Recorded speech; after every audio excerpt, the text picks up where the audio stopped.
Hello, hello. Hi. I think it's Welcome so back. funny. Welcome back. Yeah.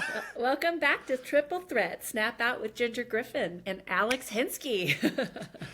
Little feature on the side here. I love it. Love the Um, snapping. I want to share something, just a cute, happy moment with you. Okay. So over the weekend, I celebrated my 1 year anniversary with my partner, and I've never had, and no one's ever bought me jewelry before, but he got me this gorgeous diamond ring. I love it. Love it. I was like, oh man, diamonds, so It's hard to nice. see with that bling and I mean, it's like flashing. blinding. Blinding. Oh, But I was like, fabulous. oh, he's got great taste, I will say. He does. It's beautiful. I love it. Yeah. How are you? What's been going on with you? I'm doing very well, thank you. How is the summer in the? Do you say like at the lake? Do you say I say the mountains. the mountains? Yeah, mountains. Mountains. How's the summer in the mountains? What is the weather like over there? It's perfect. Blue Is it? skies, 70 Oh. something. It's fabulous. Yes, it's absolutely fabulous. Ginger, for listeners, viewers, hello. So funny. Ginger is telling me every week, come visit, and my partner and I are definitely going to. But every time she updates me, it's like she's living in a little slice of paradise. It's so nice. It's heavenly. It is heavenly. Absolutely. So, well, welcome back to Triple Threat Snap Out. And we are thrilled to share step 5 with you, which is all about creating your true identity, actually remembering your true identity. I can't believe we're here. We're already to step 5. Yes. This is so exciting. I know. Yes. So just to review, step 1, snap out of your limiting beliefs, and that has to do with your cognition. And remember, the and before the step 1 is all about accepting and admitting that you're ready to rock and roll. You're ready to go, right? Mm-hmm. Step 2 is to snap out, or excuse me, start over. Step 2 is to identify the maladaptive behaviors that are no longer serving you. They may have been used in the past to keep you safe or to help you through the difficult journey of life, but they are no longer serving you. They're maladaptive at this point. Step 3 is to look at the cause of those behaviors and those beliefs.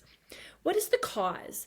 Get curious as to whether the belief that you have about yourself or about the world, did it originate with you? Was it a narrative that you were taught? Is it something that you formed as a result of your journey on the planet? And is it the real belief that you want to hold on to, or is it something that you'd like to change? Identify the cause of the maladaptive behavior. If, for example, you're behaving in a way that used to serve you, but is no longer serving you because it's creating, for example, a negative feedback loop in a relationship. You continue to pursue the same type of relationship and it's no longer serving you. Let's decide if you're going to snap out of that maladaptive behavior, but being curious about the cause of it because it did serve you at some point. We're not judging ourselves. We're using radical self-compassion and self-love. We are looking in the mirror, saying, I love you, doing things that you know are beneficial to your health and well-being. And then step 4, which is the one I most like. Yeah. Yeah. Is, identify those emotions, feel them emotions, let them energy in motion flow through the body in a manner that's healthy and is constructive for you, whether it's through little bits of bouts of crying or laughing or perspiring or doing behaviors that allow that emotion to be processed through movement or through the help of a witness and a trusted friend. Allow that emotion to pass through the body, because if it doesn't pass through, then as we've learned, the body keeps the score and the emotions stay there and eventually can become a dis-ease, a disease that has to be treated. And certainly we do not want to have to treat an illness. We want to be ahead of the illness or the problems before they actually cause us to be forced to use these tools. And so step 5 is to remember who you are. And Alex alluded to it last week when he said, I am. Do you remember that, Alex? I do, yeah. What were you saying? I was retelling, or I was talking about, I was sharing how I had experienced the ability to realize my own power, that I am able to regulate, I am able to process my emotions. Very good. And when you say the words I am, and then a positive intention immediately after those words, the brain hears it. You actually must believe it. Okay, you must believe it. And then the universe creates the environment to support the I am. I have another example of this. Go. May I? Okay. Of course, So please. as part of going through burn, I did share that how I remember I shared that I put on my mirror, I love you, Alex, as a practice of self-love, as a self-love practice. Additionally, I have laminated pages that were all around my house that were I am statements. Give some examples. I am loved. I am powerful. I am successful. I am safe. These were things that I had around my house so that at any moment, no matter where I looked, in any room I was in, there was an I am statement. Because there is a lot of power. It's exactly as you said. When I started saying it enough, especially speaking it out loud, there was a return on it. You could feel it. Absolutely. The body feels it too. Yes. And your environment constructs itself to support the I am statement. And I'm still in the process of researching. As you know, Alex, I research everything. Yeah. I'm looking into quantum physics, quantum mechanics. This morning I was studying the entanglement theory and how that works, how time and space and our conception of these specific aspects of our existence may or may not have been and can be proven. It's really, I know I'm being extremely vague because on purpose I'm being vague and I don't want to talk about it till I know a lot more and I've vetted it. But it is the case that our bodies do remember and hear what we say about ourselves. And so it's just looking backwards and rewinding a bit. We can determine what is our limiting belief by listening to what we're saying to our friends. I'm so, if you say out loud, I'm so stupid, or why did I do? I always A, B, and C. Yeah. If we say these things, our body believes it. Our environment creates that in reality for ourselves. I mean, we do create our own reality. And so, and that's also being proven through science. And we'll get more into that when I do the season on quantum physics, quantum mechanics, and how that's being proven today. But what's important is that as we hear ourselves talk and identify a limiting belief about ourselves, please don't dismiss that as, oh, I'm just saying that to be polite, or I'm just saying that to make the other person feel better. Because you're literally cursing yourself. Go back to listen to the podcast about speaking curses, right? Yeah. And how we don't say negative things that can curse our children or ourselves and our environment. So the I am statements need to be true about ourselves. And every one of us, just like Padre Harris said, just like Jimmy Lucas said, we all have worth. We are on this planet, which means we are worthy. And even if you don't believe it, it's true about you. So you don't have to believe it yet. Just say it. I'm worthy because it's true about you. And eventually your environment will catch up to the words that you're saying. But it can't just be words out of your mouth. You do need to actually put energy behind it and believe it. And so even if it's difficult for you to believe, even if it's difficult for you or practically impossible for you to believe, keep going, keep doing it. So step 4, we talked about processing those emotions and allowing them to pass through the body in a healthy way. I just want to talk about another modality that we can use in step 5 that has to do with creating or remembering our identity, our authentically aligned self. Okay? Okay. So I don't use plant medicine. Do you, Alex?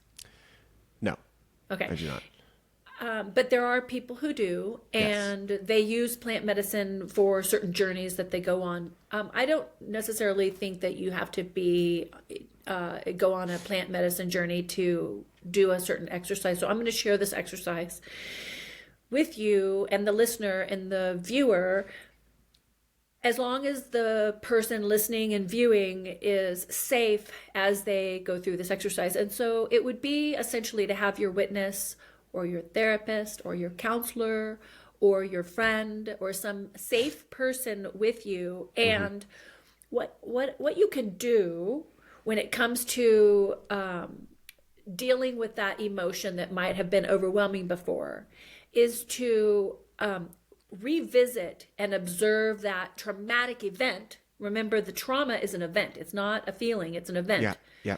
As an adult, perhaps through meditation or through another practice that involves a safe person with whom you indulge this activity. So to actually go back in the mind through using your memory and revisit that event, the traumatic event that happened to you. And as an adult, love yourself, the younger form of yourself, and talk to yourself, the younger form of yourself, as though you are protecting that younger form of yourself. And as the memory of the trauma floods the brain, because remember what we learned about with the neuroscience, you're going to have the adrenaline's going to pump, the cortisol's going to pump. You're going through a memory, right? Yeah. Allowing the body to process the emotion that is associated with the traumatic event in a manner that is healthy and safe by breathing through it, in through the nose, out through the mouth. And when the tears come, or when the perspiration starts, or whatever physiological reaction occurs, the body's literally processing that trapped emotion in a safe, healthy way, in an environment with a guide, so that the movement of the energy of the emotion is released and is completed. So, and I learned this from my studies following Peter Levine, so I do want to give him credit. But let me just, let me quickly review my notes when I was listening to one of his healing summits. Okay. He says to revisit and observe as an adult to help your younger self with a new perspective, allow you as the younger person to know that it's over. So that state of being in the traumatic event no longer exists and no longer persists. Remember, we don't want to identify as a survivor of trauma. Right. Okay. Unless that identity is serving you and you want to stay stuck. Go ahead. No judgment. Go ahead. Yeah. Or create your new identity, which is a person who lives in liberty and freedom, a human being, not a trauma survivor. And then go on to create whatever beauty you'd like to create in this world if you choose to snap out of it. No more identification with the trauma. Have compassion for yourself. No more self-blame. Remember that you did your best. So then you have the freedom. Once that emotion is processed, and these emotions are processed, it's not a one-time thing. You can create your new identity, your true identity, and it's really not creating, it's remembering. So this sort of goes outside the scope of what we are talking about today because it's more spiritual, but certain people believe, sorry, the dog. It's okay. This it's more spiritual, but certain people believe that we can go back and remember who we are before we came to this earth and why we chose to come on this particular journey, right? So, I mean, I'd love to do a whole podcast on that and bring some more guest speakers. But the identity issue is essentially organizing your brain to have the identity that aligns with your authentic self. And the I am statements that you had talked about last week are the key ingredient, the essential ingredient to help organize the brain for the true identity, the new identity, the aligned, authentic person. So I am. And then come up with any of the statements that you want to be true about yourself. Yeah. Because they are true about yourself. This doesn't have to be part of it. Just curious. Is what you just described, that method, that revisiting an experience as an adult and comforting the younger version, your younger self. Does that have is it called something? What is it called? Memory. Memory. Yeah. I mean, we all have a memory. And whether we blocked it because we dissociated and don't want to think about it, which those thinkers in the room know how to do that. And people do it as a survival technique, right? We have 100%. Blocks, and we blanked out and blocked out certain things, but the body remembers. The body keeps the memories stored in the system, and they might not even have words associated. It could be nonverbal. I remember processing an emotion that I had from when I was very young, pre-verbal, and the processing of that. I did not do with a guide, unfortunately, and so it had negative consequences. But the truth is, if you process through the help of some support person or team that is safe, you can be set free from those emotions that can keep you trapped and keep you locked in on certain behaviors that you're trying to use to push down those emotions, right? Yeah, yeah. So then remembering that the emotions using motion can be processed in a healthy way, and gives us the freedom to begin living in our bodies again. So many of us today live in our minds. Even if we're feelers, we tend to overthink almost everything. Yeah. And so getting into our bodies and doing activities that require our bodies to be engaged is another key in step 5 to identifying one's true nature, one's authentic self. And they also are fun. As a dancer, as a former dancer, I am moving my body again. And I didn't for a long time because I was overly engaged with my career. And how many of us do that, right? But making the different, making the space in my routine to move my body and take care of myself physically has been also a key element to identification with the authentic self. Alex, when you are thinking about what you want in this life, what changes and habits have you implemented into your daily routine to be more aligned with your authentic self? So one of the biggest practices, the biggest shifts I had to do, because mine is a lot of negative internal talk was probably the biggest thing I had to overcome. So I have put into practice that every morning and night I recite to myself an affirmation that just keeps my head right, and I will do it throughout the day. Also, if I notice myself really this experience, but those of you that don't live in California, driving sometimes out here can really bring out the worst in you. And there are a lot of times on the 405, for instance, where I got to get my mind right. I got to get myself in check. So affirmations were a big one for me. Being able to course correct and get back to grounded by way of affirmations. That's really helpful. And I like that.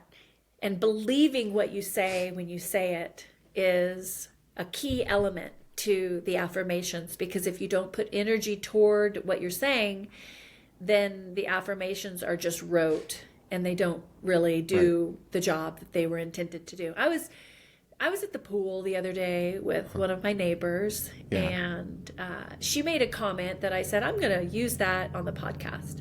I said she's a younger person. She's a lot younger. And I said to her, how did you get so well balanced and grounded at such a young age? And her comment was, I regulate my nervous system. And I thought about that because that's what I've been doing as I've gotten healed, and am still working on my healing journey from some of the pain that I've suffered in this lifetime. And so I thought about, what do I do on a daily basis to journey in my authenticity? And the regulation of my nervous system has been one of the habits that I've implemented. So, ways a person can regulate their nervous system is very self-explanatory. Using exercise on a regular basis, meditation, yoga, perspiration like saunas or infrared saunas. Infrared therapy, yeah. Infrared therapy is great. We're not, supporting or endorsing any particular modality. Hiking, being in nature, being in water. I use hot showers on a regular basis as a regulation of my nervous system. And I know that when I'm feeling overly stressed, my body gets cold actually. Even in a warm summer day, and I'll go stand under a hot shower for a few minutes to calm my nervous system, regulate my nervous system. And I thought it was very insightful of this fabulous person to say that, because I thought, how many of us have hundreds of tools that we can use? And so I'd like to have people in the comments give us some more ideas about how you, in a healthy way, regulate your nervous system with adaptive behaviors. Other adaptive behaviors include petting a pet or an animal. Horses and equine therapy is a very effective tool. Very, yeah. Using creative outlets like dancing, singing, composing, music, acting, and other theatrical or performing arts outlets are a way of regulating the nervous system.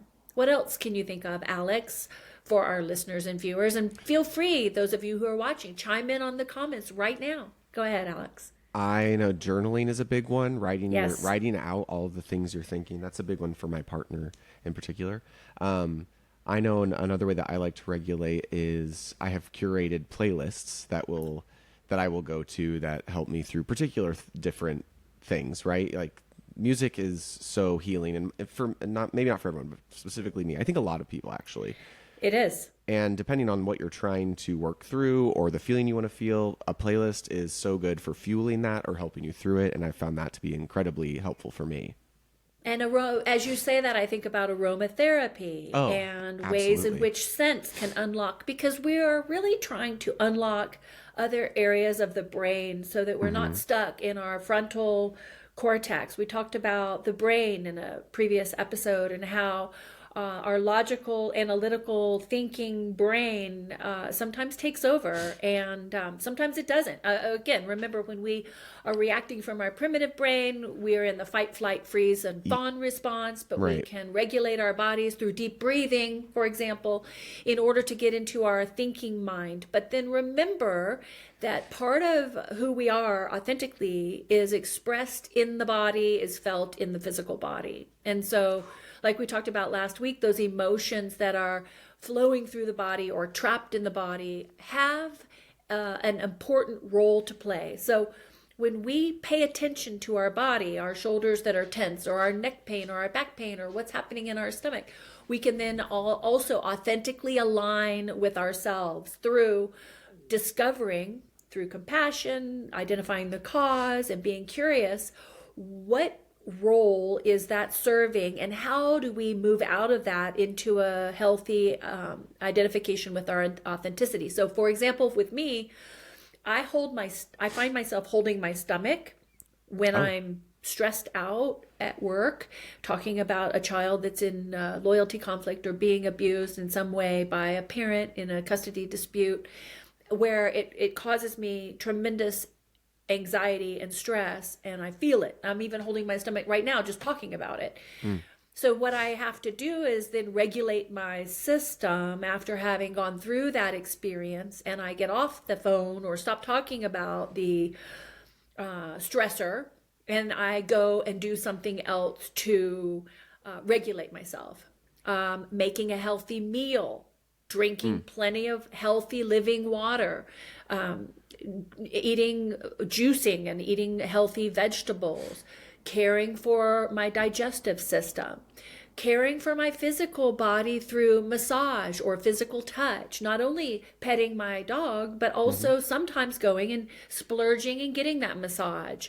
It would be lovely if I could have a massage every day. Yes. Lymphatic drainage. Yeah, big right? one. Yeah. There are so many ways in which we can regulate our nervous system.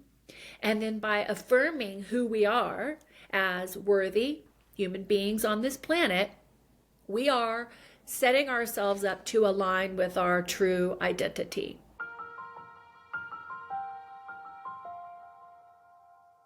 I tell my clients this oftentimes, because when you're in something, it's hard sort of to see with a bigger perspective.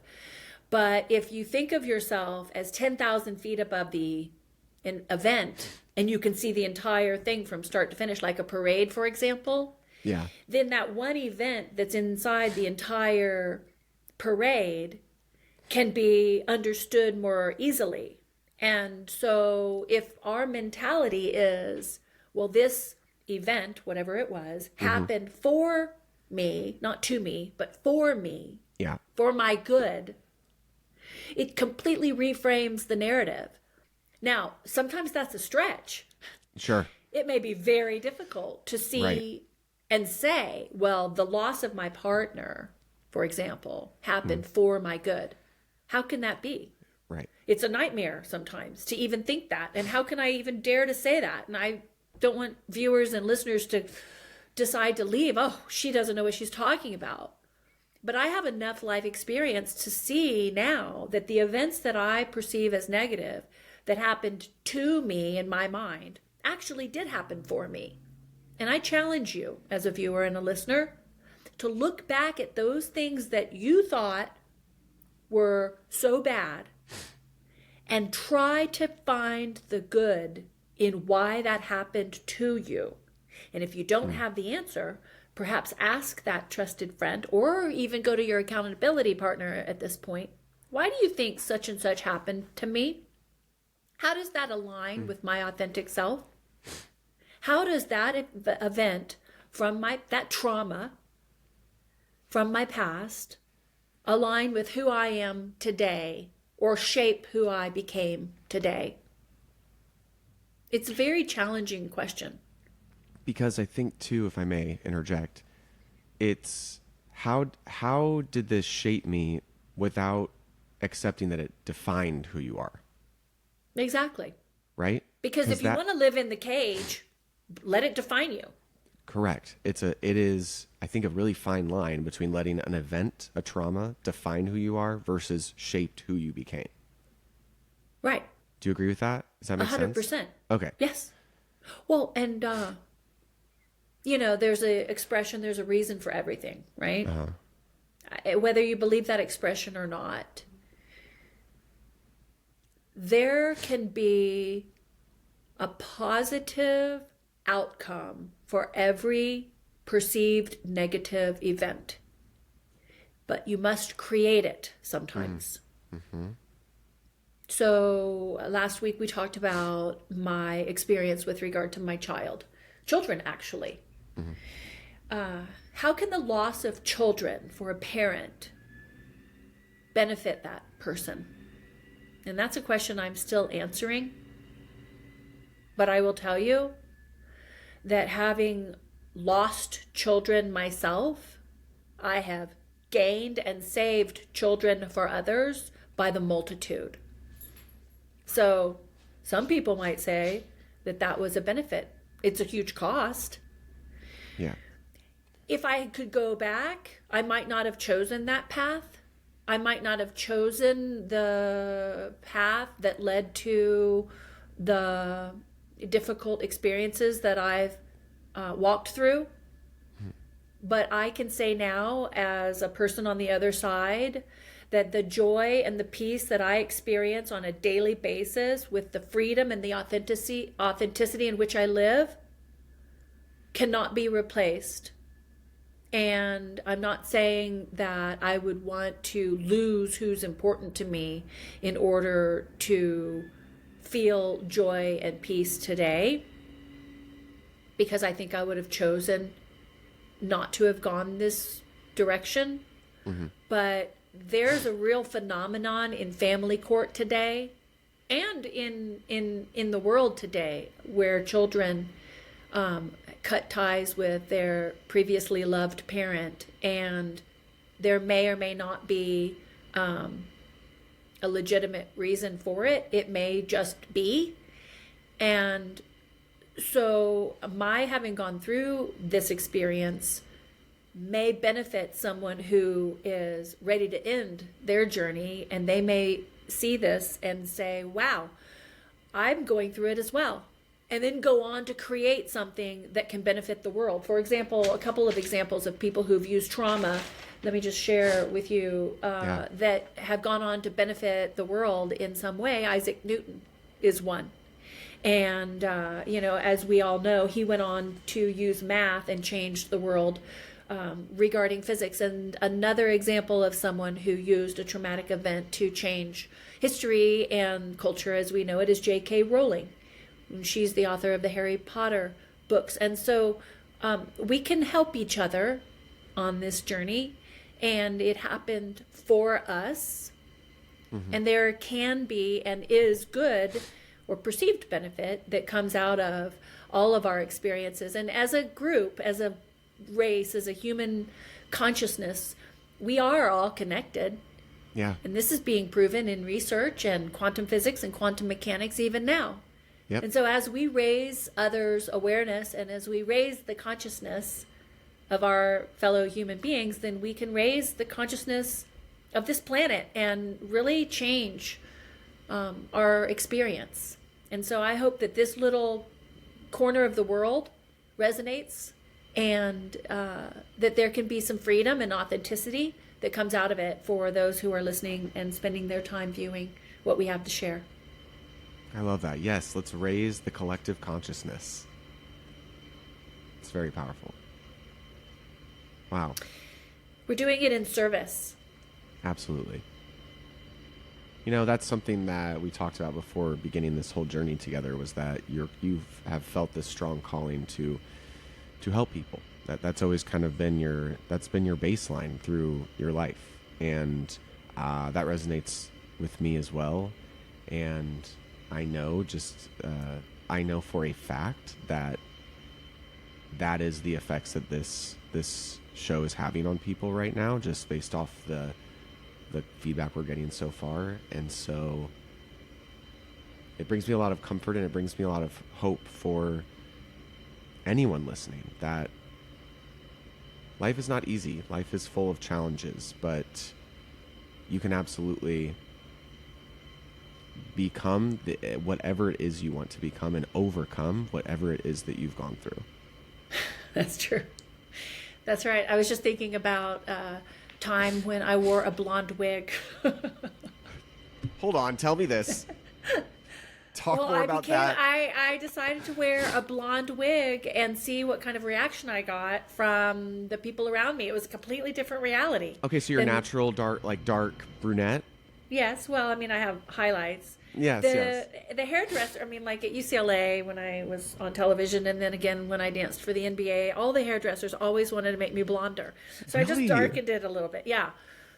But there's a completely different reaction when you walk through the world looking a certain way.